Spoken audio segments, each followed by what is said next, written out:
Ô cái chết nó cái nhầm con ai cái chụp ở chọc ai nhầm ăn chán thế đó mình trong bình chán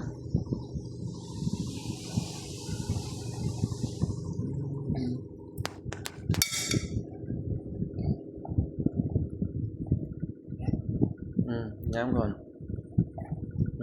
cặp bột phong ấy phong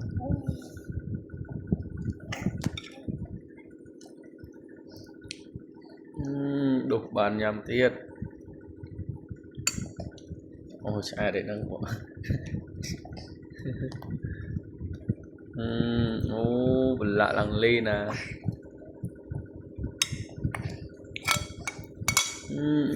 nhầm lằng một bạch xe rồi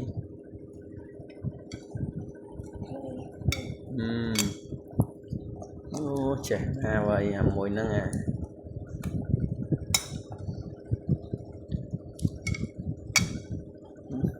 nè